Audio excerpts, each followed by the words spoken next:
T-minus 10, 9, 8, 7, 6, 5, 4, 3, 2, 1.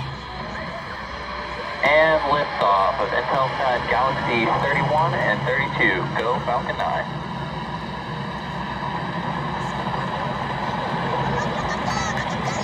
Vehicles finishing downrange. M1D chamber pressure throttle.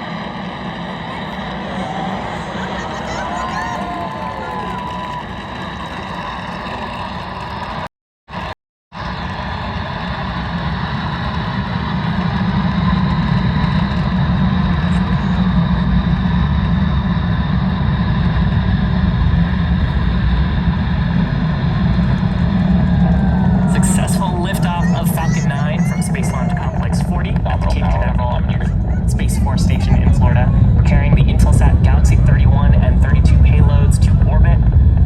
Now we've just begun throttling down the Merlin 1D engines in preparation for maximum dynamic pressure. And we've also begun to tilt the engines. That's called gimbaling, and that's why we've begun to move horizontally away from the launch pad. That maneuver is called a gravity turn. Max Q. So call out there for max Q, that's the point of max air pressure. And briefly going back to the gravity turn, we are still heading up.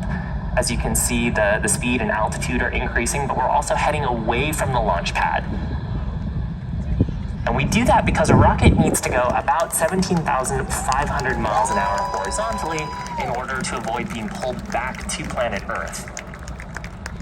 So we'll keep speeding up the vehicle to get to orbit. Now coming up in about a minute, we've got 3 events back to back. That is main engine cutoff, followed by stage separation, and then second engine start number 1. Main engine cutoff is where we'll shut down all 9 of the Merlin 1D engines on the first stage. That's in preparation for stage separation, where the first stage will push off the second stage. And then second engine start number 1, where we'll ignite the Merlin vacuum engine on the second stage. So again, MECO, main engine cutoff, followed by stage separation, and then SES-1. And gotta love those beautiful views. This is a view from the stage camera down the body of the first stage towards. You can see the Merlin 1D's plume expanding as the density gets less and less.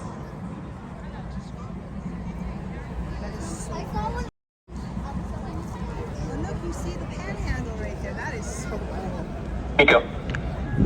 Stage separation confirmed. Contact ignition.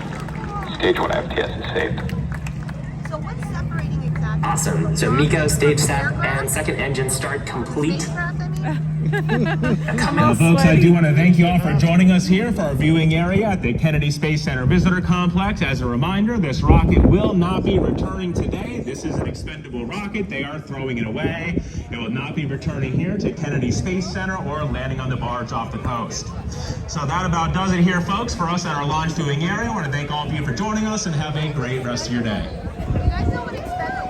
The Merlin vacuum engine. Get rid of it. They don't So need does it. it mean that it's listed in space? They'll probably burn up in the atmosphere as it's returned. It's not going to be recoverable. Fairing separation It's confirmed. not going to be recoverable. But I mean, So there is successful fairing separation. We'll be attempting to recover those fairing halves again once they make their way back to Earth on a recovery vessel named Bob. You can actually see one of the fairing halves in frame there as it goes back to planet Earth. We actually got our first glimpse of the payload as well today. As a reminder, we are not attempting landing on our first stage. So the next major milestone will be second engine cutoff number 1. That's about 4 minutes from now. Is the booster from And again, the reason we're not attempting to recover our first stage today is because today's payload needed a little more performance out of Falcon 9. And so we had to use the propellants that we would normally use for the entry burn and landing burn to instead take the payload to orbit. So it's the engine and the satellite. Yeah, it's like the very top of the That's super cool. Did you just record that? Now, the first of these 2 burns is taking us into what's called a parking orbit.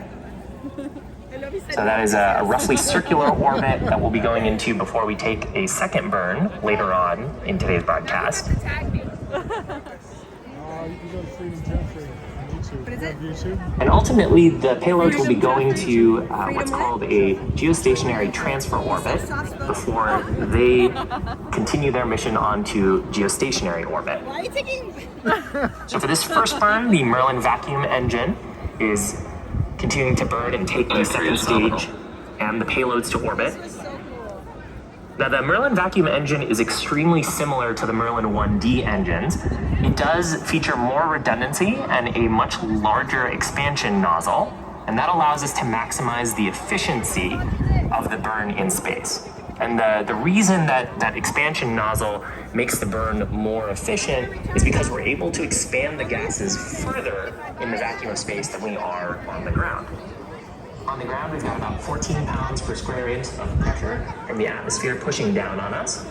And so as you try to expand the gas, you have to keep the pressure matching with that atmospheric pressure. And that means you can't get as much push out of the gas out of the nozzle. But in the vacuum of space, we don't have to contend with that. And so we can actually get more of the force out of the expanding propellant to push the second stage, and that increases the efficiency. And Merlin Vacuum operates with the highest efficiency ever made for an American hydrocarbon rocket engine.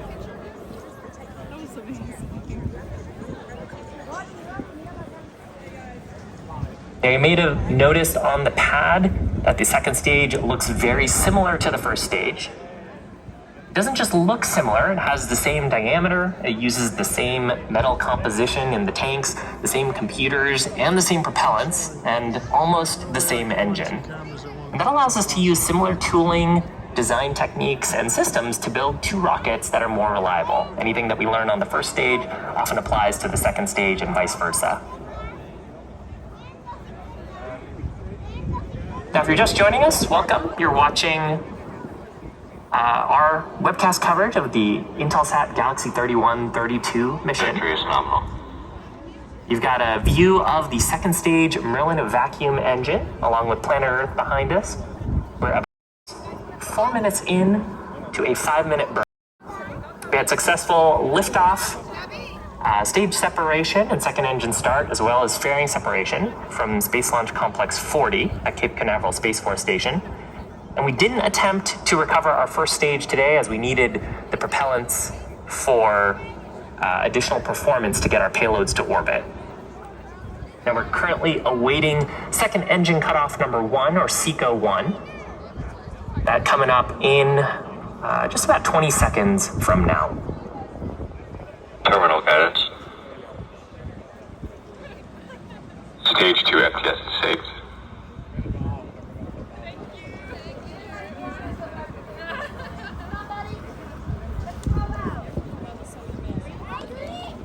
Expected loss of signal, Cape Canaveral. Oh, this feels good. MVAC shutdown. Juju, enjoy. There is successful confirmation of SECO 1. So now the teams are going to be evaluating the orbit that we're in. Make sure that we're right on track. Nominal orbit insertion. And with that call out, we are in a nominal orbit. Again, this is the first orbit. It is a parking orbit in preparation for our next event.